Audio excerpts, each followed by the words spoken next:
Welcome to the Stetzer Church Leaders Podcast. Conversations with today's top ministry leaders to help you lead better every day. And now, here are your hosts, Ed Stetzer and Daniel Yang. Welcome to the Stetzer Church Leaders Podcast, where we're helping Christian leaders navigate and lead through the cultural issues of our day. My name is Daniel Yang, the director of the Church Multiplication Institute, and today we're talking with Dr. Mihretu Guta.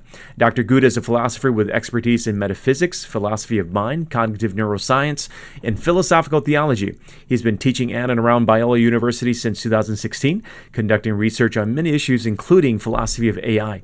Joining Ed in this week's conversation is Steele Billings. Steele is a technologist who currently leads Glue's AI in the Church initiative, which includes a $25 million fund that invests in faith-driven organizations leading research and development around the responsible usage of AI in ministry.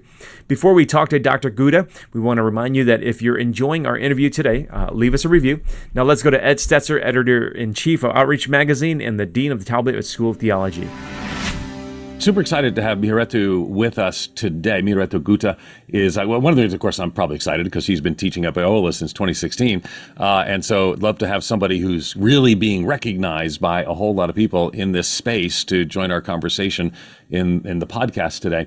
So a little bit of background here. We got to sort of get some feel for some things. And Steele's co-hosting with me. So Steele, before we get to our guest, I want you to kind of summarize for us these three types of AI that we talked about last time. And so give us some additional thoughts, kind of lead in, and then I'll jump in and start asking the question of you and Mihretu. So first to you, Steele.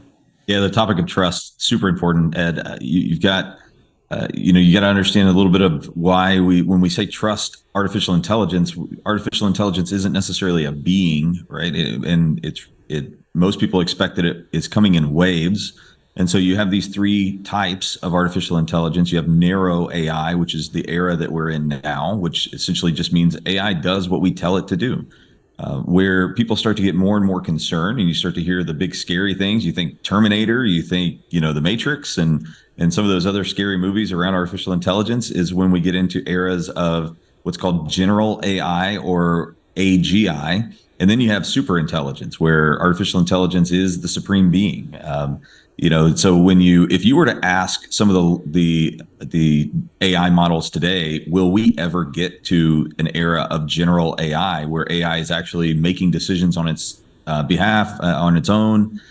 It is acting more like a human where it knows about many different realms of intelligence. A lot of these large language models would actually say no. They don't think that we will see an era of artificial general intelligence or AGI.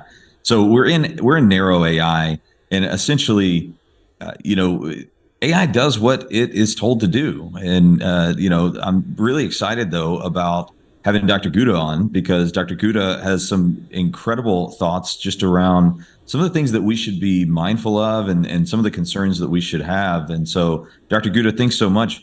One of the topics that I would ask you to speak to, I've heard you speak to it before, is this idea of singularity. Can you just define the idea of singularity and what it is and why we should be aware of it?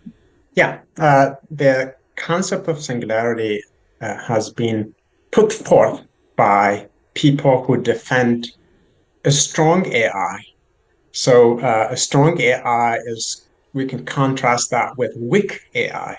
So weak AI is a kind of producing tools based on, let's say, Boolean algebra. Computers function on the basis of 0 and 1. They manipulate that language. Everything that we put as an input into these gadgets has to be interpreted in terms of ones and zeros. That's the only language that computers really know. And then you get your output. So weak AI comes in different forms, chess playing computers or sophisticated airplanes and so on and so forth. That is not controversial, right? That's okay. We all are using weak AI. We have smartphones and so on and so forth. That's fine. And that's okay. I mean, people can keep on developing those kinds of technologies, and it's wonderful. But technology is not value neutral or kind of worldview neutral. So if we take a strong AI, it comes with lots of metaphysical baggage, lots of metaphysically loaded things. The entire plan of a strong AI is to really establish the concept that you mentioned, singularity. Singularity is the idea that computers, when they get to that stage, they wouldn't need you at all. They can make their own independent decisions. You will actually become their pet. Like you're inferior to the gadgets. The gadgets would be at a much higher cognitive level and stage, and they independently, autonomously create their own vision or decisions or plans or you name it. So that's the big vision of defenders of a strong AI. It's not the tool making vision, it's just proving that human beings are inferior to gadgets. And in doing so, you actually achieve, let's say, superintelligence, which is a big idea in transhumanism, for instance. So super intelligent beings, by upgrading their biological anatomy, uh, let's say upgrading it to machine-backed, machine-replaced anatomical parts. Let's say if you are having a slip issues, if you are slipping, without being awake for an extended period of time. So if I were to change certain structures inside your brain that are implicated in allowing you to slip and facilitating a sleep cycle, I can actually make you stay awake, let's say, for 48 hours. So this might be very beneficial in war context. So rather than having soldiers who would every now and then want to take nap or rest, why don't we replace something and then they can fight for 48 hours without needing to take any rest? So the idea of singularity is literally, in my view, is entirely worldview loaded. It is just not an innocent, humble thing where people are trying to see how far they can go. No, this is something that they want to prove that you are inferior to the very gadgets that they are inventing. So are we there yet? No, we are not. Will we ever be there? I have serious doubts. My doubts are not technical. My doubts are metaphysical.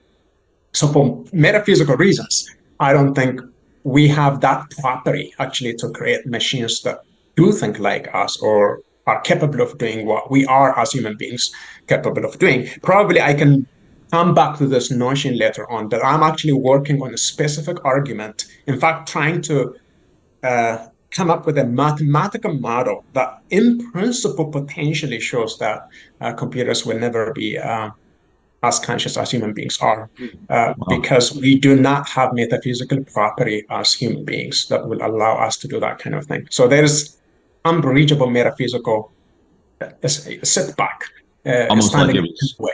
Yeah. Almost like it was designed that way, right? Yes. That's pretty fascinating. All right, so that's singularity, which your perspective there is pretty fascinating in itself. That there are organizations or individuals in the world today that are actually pursuing singularity. We in the last episode that Ed and I did with Kenny Jang, we were talking about very practical ways that artificial intelligence could be used by church leaders.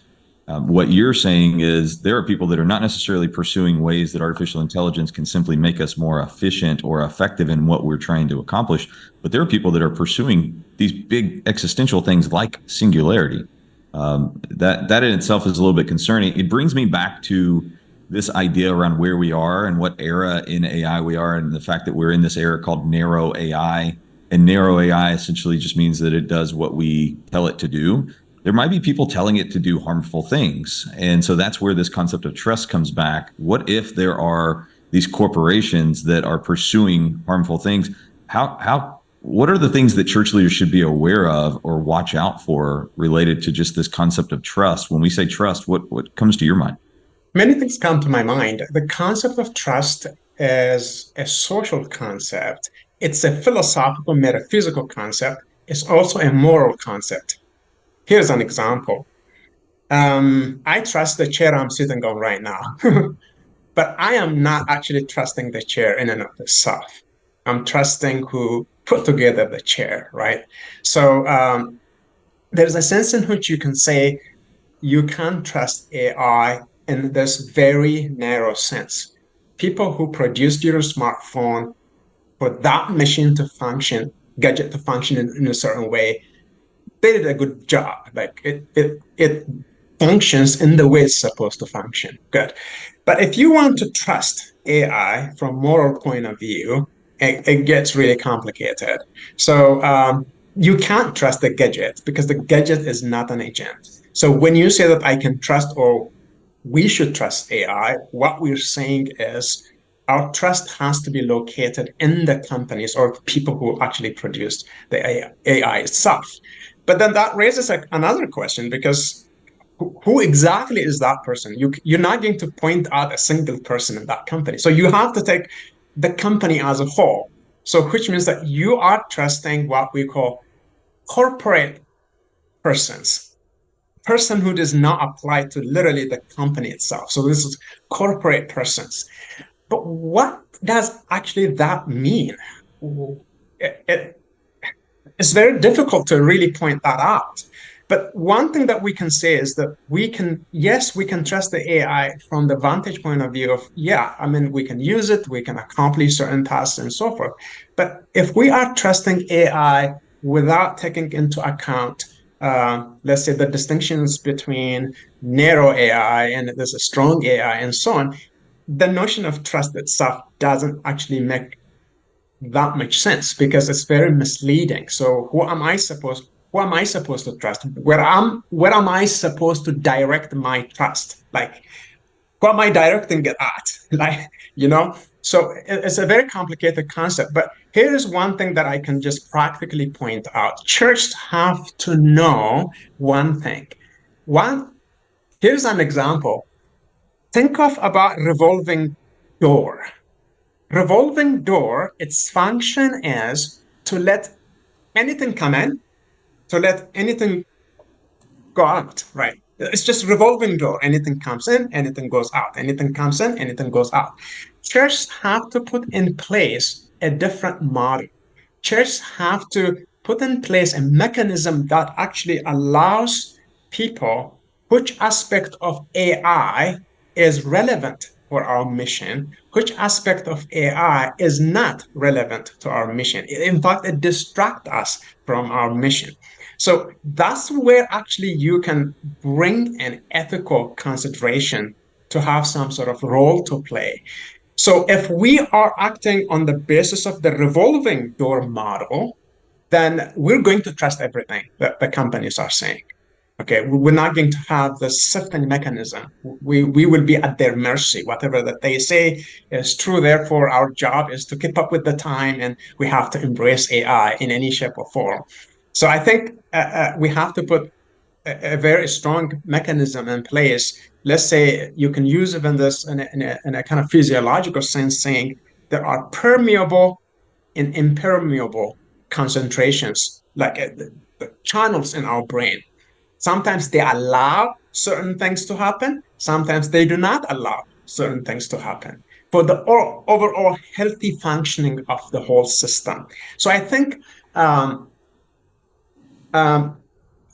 we shouldn't trust AI in general. I think we should trust by taking into consideration where is it useful, where is it not useful, where is it there's a potential for this technology to distract us from what we're doing. Where is it that it is also helpful in reinforcing what we're doing?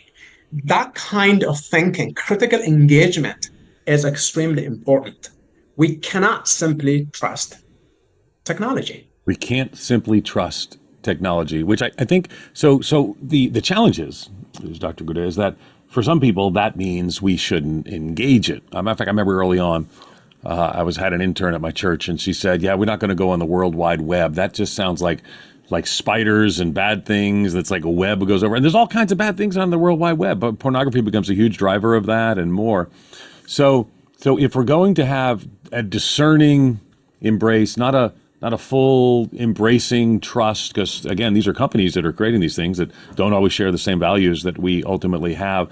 So I guess then the question is I think of tech, maybe wrong, as kind of purpose agnostic, a tool that needs to be aligned to promote human flourishing rather than destructive purposes. Are there ways that Christian leaders, that's our audience, pastors and Christian leaders, are there ways that Christian leaders can be thinking about how to align and use as a tool, align to promote human flourishing, and also, or should we just avoid it altogether because of the destruction that it could ultimately cause? How might you think? I don't think we should avoid using technology because we cannot consistently avoid using technology. Yeah. It also affects what we do. We cannot reach out the very people that we would like to reach out with the gospel and also serve people in general. I don't think it's at all practical to completely stop and avoid using technology because technology comes in different forms. So if we avoid, let's say, using computers, why are we using cars? Okay, we do use cars. It's just a product of technology. So I think completely stopping using technology is not practical. It's not even important. We have to use it because technology in other ways is a reflection of the image of God in us because we are demonstrating our creativity, right? We are putting to a very good use, the capacity that God has given us. So in one way, we can thank God for technological invention because it's a reflection of God's image in us because, other animals, we don't have any instances of other animals doing and creating the things that we are creating. So I think I completely do not support the idea of not using technology in general. But then I also do not support the idea of the revolving model approach in embracing technology because technology is not value neutral. It's not worldview neutral. It comes with lots of baggages. If you take transhumanism, for example, transhumanism transcending humanity, right? So making humans transcend their limitations. One way that people are at least hoping to bring that to full realization is by upgrading your biology, by changing certain parts of your body with technology and so on. So that approach is now going to raise many theological conundrums for us. I don't think the church has to embrace that kind of application of technology. And also technology can be destructive in other ways. Let's suppose, for example, if technology is really affecting the body of Christ to be in each other's presence, then that's a red flag to me. So let's suppose, but in the name of efficiency, let's suppose you have a mission trip, let's say to Africa or to Asia or somewhere else. These days, you might easily say, well, we have Zoom. We don't have to make a physical trip there. We don't have to meet people in person. We can meet them on Zoom. We can say hi. And insofar as we give them money or resources, that's good enough. We do everything we do from our comfortable office here, from our comfortable environment. We don't want to lose a slip, and it's an outmoded mission work. It's a bygone era stuff, so we don't have to make a physical trip. This is a red flag to me because it's kind of it goes against the idea of incarnation, right? Okay, Christ came where we are. He could have said, well, you guys, you're forgiven, and I don't have to make this trip, and I don't have to undergo this incarnation process. And he could have said that, but he didn't. So he came here, he lived among us, he cried with us, he saw how we lived, and he was hungry, and he understood us, let's say, from his own first-person perspective. He experienced what we experienced. So we need to make a mission trip physically because people want to shake our hands. They want to look into our eyes. They are hungry for our physical presence. That is what brings healing to them. And not only the money we send or resources that we send. Technology kind of stand in our way now because you can easily rationalize and say, well, not needed. It's just a kind of a less effective mode of communication and so on. I think that really is a red flag to me. So now here's a temptation. So how is it that the church is supposed to be mindful of how easily technology can make you rationalize your own behavior and then elevate your own comfort zone. Like this is, it's comfortable. Okay, it's all about. So here are some practical examples for me that came to my mind. So you mentioned something just earlier. I want to unpack a little bit is how artificial intelligence is already in our lives, and you said that it shouldn't be avoided. Really we can't avoid it. It's built into our smartphones. Every time we talk to Siri, we're interacting with artificial intelligence. A lot of people don't realize Grammarly is a form of artificial intelligence, right? So there's all these technologies out there that we're already engaging with, and it's not like it's evil. So when we say artificial intelligence and we're going to avoid it all together, really we don't have that liberty right now to avoid it because of how much it is baked into our lives so largely. So the real question is, how can we make decisions or smarter decisions about how we use it, right? And what are the sensitivities around, why is there so much sensitivity, for instance, around using artificial intelligence for things like personal growth and spiritual growth? It seems like there's a lot of alarm there. But so when we start thinking about artificial intelligence from a church leader's perspective, what are the sensitivities there? What are the concerns that you see? Let's take, for example, ChatGPT as an example. So in Germany, I think you all might have heard already, the entire church service was generated by ChatGPT, songs, music, sermon, everything else. Yeah, right. So what is happening here is it's literally making human communicators to be outmoded, not needed communicators. So that's it. You don't need human beings, which means you can easily replace human preachers by robotic pastors, robotic singers, robotic so and so forth. And is that consistent with our calling and the idea of the body of Christ? I think the church have to answer that question. I think, in my view, it's not. I don't think we should embrace these kinds of things. And basically, what I have said, technology can easily make you rationalize even that. In the future, rather than pastors every single week, preaching, standing on the pulpit, they might easily can say, well, I can just upload my sermon on the machine, and then someone will press the button on, and then I can be at home, or I can go on vacation, or there are so many things on the horizon. So if we are embracing technology on the basis of a revolving door model, anything can happen. For example, in the context of education, ChatGPT is completely education destroyer, in my view. It makes you less motivated to be a reader, and you can just ask the summary of any number of books. You can get the summary in a split of a second. You have not read those books. You don't even know the color of those books. You care less. Now you pretend as if you're an expert. And, you're not an expert, but you can fake everything. So I think another danger is we can fake sermons, we can fake service, we can fake everything. So there is a real danger on our way. So the best way to deal with this and set of other dangers is for church to be critical engager with the technology. So technology is not innocent, and it can easily stand in your way. So I think critical faculty is very important.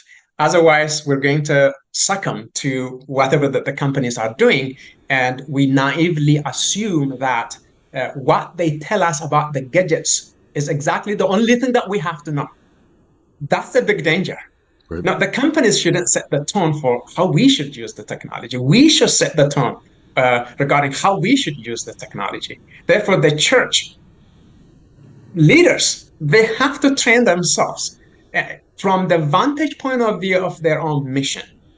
So the gospel communication can be increased using these technologies. Yeah, like But let me press in on a couple of that, because I really think, because in the prior episode, we talked about a little bit of this, and I like how you kind of talked about the German church where they was all run by AI, and we both would agree that, I mean, if that becomes a thing, I want to be among those who are countercultural for the kingdom of God, living an embodied experience with people in community. So with physical proximate community, not just electrons and avatars, but feet and faces. I want that to be part of our countercultural reality. So, and you say to engage critically this technology, which I really like. I want us to, I mean, we might even call it the episode that, engaging AI critically, because I think we want to think it through. So then I want to think about, so in the prior episode, I talked about how I ask AI, I write my message, I might drop in and say to AI, what are some illustrations about this? And AI has been great to find new illustrations. I might put it in and say, what's a new way to reword this? And AI has been great about that. Now I'm doing the study of the Word of God, I'm preparing the outline, and then I'm asking AI for other things sort of around that, or maybe questions. I could say, here's my message, what are study questions you would add at the end? And again, I see about 75% good, and it gives me ideas, and I'm using it for research and ideation. So if I'm critically engaging, and we want to have responsible use of AI in the church, and yet we both kind of identified what's too far. We both would be uncomfortable with that German church experiment that made all the news. How do I critically engage between the, Grammarly, which Steele mentioned, which we're using now as AI component to it? I don't think anybody would have ethical concerns. I don't have ethical concerns with asking AI to help me find illustrations that I then have to verify. Where do I start thinking, all right, I need to be concerned about this? Because technology impacts everything. It's not value neutral, though it could be purpose neutral. Help me to think, how do I find those lines, Dr. Guta? Okay. What came to my mind as you were analyzing this situation is technology can easily denaturalize us. Let me unpack this concept. Denaturalize in a sense. Let's suppose, for example, you're depending on this technology for everything that you're doing. Okay, I don't find this illustration. Give me, what do you think about this question? Give me, and so on and so forth. So in the process of doing that or overdoing it, for example, we are actually missing out on the opportunities that we could have trained ourselves to master that bit of a skill, for example. So that's the danger. Now, we can easily get the answers, it's fine. But then we do not have the skill that we can call as our own. So basically, the technology is going to be our mental crutch. So in other talks that I give, I talk about the mental crutch idea. The mental crutch is, unless it is necessary, I have to master certain skills on my own. It could be laborious, yes. It could demand of me so many hours, yes. But that's the only way I can train myself. I can confidently do what I do without needing this mental crutch. For example, if I am working on, let's say, a certain quadratic equation or calculus or something, this complicated math stuff, I can easily depend on this technology. I don't have to spend 10 hours. I don't have to spend 15 hours. I don't have to even understand the mechanics of it. I just want to have the product. That's it. Now, if someone were to ask me, explain this concept to me without any aid. Let's just, here's a whiteboard, here's a marker, just explain that to me. I think moving forward, many people are not going to be able to do that, because once this becomes a mental crutch, we're not going to be able to do that. So therefore, when we study scriptures, for example, we need to really master basic skills that we need to master on our own first. And then whenever there is a need to engage with technology, absolutely we have to engage. But I think the current trend is the way things have been set so far, and the companies, what they are telling us is this, basically. You guys don't have to do anything. We have done everything that you can, be a couch potato, basically. Like, just sit there. If you want to have this information, all you have to do is click, press on that button, and we can spit out that to you. So my worry is this: moving forward, what skill or set of skills that we can be in a position that we can call ours? So the denaturalization scares me a lot. This applies to students, applies to medical people, applies to everyone else. There are technologies that are cloning voice these days. When you hear someone singing, for example, you will be unable to tell whether it's a natural voice or whether it's completely choreographed voice or something like that. So we are moving into that era now. And so everything will be blended intermingled, and it will be very difficult to tell what's natural and what's not natural. It's sort of like saying organic food versus processed food or genetically modified food or something like that. So I think organic food is nutritionally much better than processed food, even though it's yummy. Yeah, it gives you nice taste. But in the long run, you're not going to benefit from that. So my concern in a nutshell is I think we shouldn't lose the skills. We need to master those skills. The life of the mind moving forward is going to get very trickier because if you are not reading books, if you're not spending time engaging with what I've written, if you want a quick summary of that book and pretend to be an expert and so on, I don't think that really works in a real situation. So that those are some of the worries, and critical engagement consists of being skeptical of even things that are beneficial, but they are beneficial in a harmful way. I'm getting what I need from the technology, but I'm not developing my own skill. So how is that beneficial? You've brought up a whole lot of ideas of trust. I think one really interesting example here, just talking about this idea of when we say trust around artificial intelligence, and technology doing only what humans tell it to do, then who are the humans telling artificial intelligence to do what? There's four main tools out there that people are using, like these chatbots, like ChatGPT, which is by a company by OpenAI. You have Google Bard, which of course is by Google. You have this newer one called Claude 2, which is becoming more and more popular, and it's by a company that has been formed by a lot of ex-OpenAI technologists called Anthropic. And then you have many of these other ones that Snapchat has released called My AI, which is very, very popular with younger people. If you ask questions like, is Jesus the Son of God, across all of those different types of applications, you get very different answers. Now, a lot of them tend to refer you to other materials. They leave the question very open. Some of them say, that there's questions back and forth on that. And so it's really about the companies behind those organizations.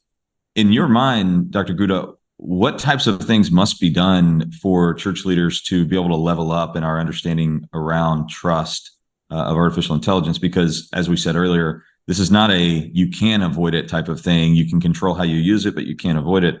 What should we be doing right now to be able to get to a place where the church can fully leverage this technology and make the most of the moment? I think one thing we can do is have small seminars, discussions in the church in a formal setting, reflect on this technology, figure out where we should use it, where we shouldn't use it, where we should be skeptical, where we should embrace it, and so forth. So training is one way to think about this issue. Another thing is, I think we should also keep in our mind that technology is a very dynamic phenomenon, right? It's not static. Technologies are always people are advancing them, like on a weekly basis, on a monthly basis, on a yearly basis, and so on. Even if we say that we are using it in a responsible fashion right now, we're not in a position how the next phase of technology is going to challenge us or pose questions that are extremely difficult for us. So it seems like the church has to be on its toes. Like it's just literally every single time these things come up, you need to put something in place, some sort of mechanism, because we're talking about ChatGPT now. ChatGPT has already been upgraded, right? Since it came out in November 2022. It has been upgraded twice, for example. So they are not going to stop. They are going to keep on upgrading it, which means that it's more powerful. It does even more powerful things and so on. Probably in the future, you might not need even to write references, or even everything might be done by ChatGPT. So your role is really very minimal. So I think training and reflecting, taking this issue extremely seriously, is the best way to know where we should be in our relationship with this technology. So we should think about this very, very carefully. Yeah, I think the encouraging thing is some of the research that we've been doing. We did a a snowball sampling. It'll be released by the time this podcast is out, and really found some interesting responses, but including a high sense of questions around some of the ethical issues are here. In other words, I think it's fair. We actually asked, to what extent are you concerned about the ethical and moral issues related to AI, and the most frequent answer was extremely. If you put extremely and concerned, you have over a majority. You throw someone in there, you have a vast majority. Even like a small percentage, slightly concerned, and there's like the teeny number of people who aren't concerned. So I think people are trying to figure out, should they be concerned? And the answer appears to be yes. You're actually talking to us about some of the dangers of the disembodiment that it creates, some of the dangers and ways people learn, almost creating a fake sense of knowledge that maybe we don't have the anchoring necessary to understand, and more. But we have one just a few minutes left, and one more question for you. So, there's the old questions often asked, how then shall we live? I mean, this is going to be very pervasive. We're actually doing this series encouraging church leaders to engage in AI. So this is something that I gave examples, and we have examples of the way people can engage in AI. Our following episode on AI, we'll talk about how to use AI in some spiritually growth-oriented, formative ways. So yet, we recognize that the technology shapes it. It's not value neutral, though it could be purpose neutral. Can we use it for these purposes? And I really want to end with how. My pastors and church leaders listening, they're like, okay, Dr. Guta, what do we do tomorrow related to AI so that we can be more effective in ministry and also guard ourselves against some of the ethical problems around it? I think the best thing that I can say is, in the short time we have, is we have to make technology to be submissive to the central message of the gospel. In other words, like it shouldn't set the tone for us. We should set the tone for how technology should be used. So in any sense where it tends to tempt us in distracting us from the central message of the gospel. So let's say in affecting our unity, our interest in being in the presence of other people and so forth. I think we should really say no. So I think it seems like technology is not neutral. Yes, we said that. Yes, it's beneficial. Yes, we said that. It can also distract us. So it's a mixed bag. So I think we need to hold those in balance. So it can distract us at any time. It can be very anti-gospel if we're not careful. It can also promote, it can also reinforce. So these things do not have a stable answer. They are very volatile because technology changes from time to time. And corresponding to that, the questions we face change, and our methodology has to change, our approach has to change, and so on. So we need to live in this bubble, but we should always keep in our mind that we have a stable angle where we can look at it and evaluate it. And that is the central message of the gospel. And in terms of ethical issues, in one way, ChatGPT is a machine. It's a plagiarism machine, I'm sorry, because it's taking your information, it's taking my information, it's taking everyone's information, putting it together and spitting it out. So it's very difficult even to give credit for the information that we get from ChatGPT, because there isn't independent information produced in that gadget. It's the information written by other people, uploaded on internet, cyberspace, and then the machine is pulling from different directions and spitting it out. Ethically, it's very difficult to convince people. People are not going to be convinced by this observation, but it's plagiarism at sophisticated level. So I think constant engagement, constant conversation and training is what I recommend for church leaders, honestly. Good. Always. Because even that, when people hear plagiarism, they rightfully, they don't want to plagiarize. And this is one of the reasons why you don't take what ChatGPT, I use ChatGPT primarily, you don't take what it says and use those words. I'm looking for ideas, and it can be an idea generator machine for me. Help me find illustrations. Help me different ways to say this. Help me come up with questions at the end. There's lots you can do, but you need to have that critical engagement. Sorry to interrupt you, but give us one last thought because we got to wrap up. Yeah, I think that I completely agree with what you said. I think critical engagement is good, but what that consists is training, taking time to literally think about AI, and training people, taking their opinions, and all this kind of engagement is extremely important. And I think leaders should mobilize people in a nice way. And, let's think about this issue and let's think it in light of what we believe and so on. I think this engagement will refine our own thinking. And also it puts us in a position where we're not kind of passive about it. So we're really thinking about it.